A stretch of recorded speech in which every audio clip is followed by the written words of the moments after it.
le premier aspect, la première dimension, c'est le côté international. La digitalisation, elle est pour tout le monde. Les outils doivent pouvoir s'appliquer partout. On a un réseau international qui va de la Corée au Brésil, en passant par la France, la Roumanie.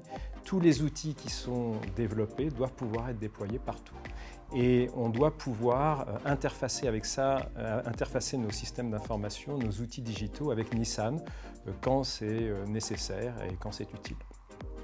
Alors, la deuxième dimension, c'est l'intégration de tous les métiers.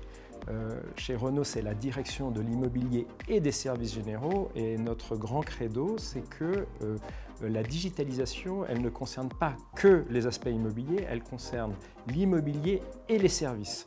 C'est très important parce que souvent, il y a des connexions. Il ne faut pas commencer à travailler en silo avec l'immobilier d'une part et puis les services de l'autre. Surtout pas. La pratique montre qu'il y a beaucoup d'interactions entre les deux. Donc ça, ce sont les deux grandes dimensions pour la digitalisation de l'immobilier des services généraux de Renault. Oui, parce que toute crise augmente les tendances de fond, donc la digitalisation évidemment accélérée par cette crise, même si la digitalisation est un sujet de l'immobilier des services généraux depuis un certain temps chez nous. Mais pour nous, le point principal, c'est que cette crise a montré l'importance de certains métiers qui n'étaient pas au devant, qui n'étaient pas forcément sous les spotlights, et notamment l'hygiène et la sécurité. Clairement, ces métiers se sont avérés indispensables pour le bon fonctionnement d'une entreprise comme Renault. Et donc, ça a renforcé notre conviction, dont je viens de parler justement, c'est que les services et l'immobilier, ça doit fonctionner ensemble quand on parle de digitalisation. Alors oui, il y a un premier exemple qui est IWMS, Integrated Workplace Management System. Donc c'est un outil qui permet donc de faire un inventaire des biens immobiliers, de voir quelles sont les surfaces adéquates, comment on peut les optimiser.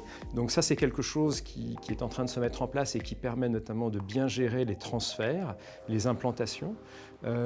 Et c'est quelque chose sur lequel on imagine connecter par exemple des capteurs, ce qui permettra de mieux affiner les besoins des collaborateurs et donc de pouvoir challenger les expressions de besoins qui remontent vers nous.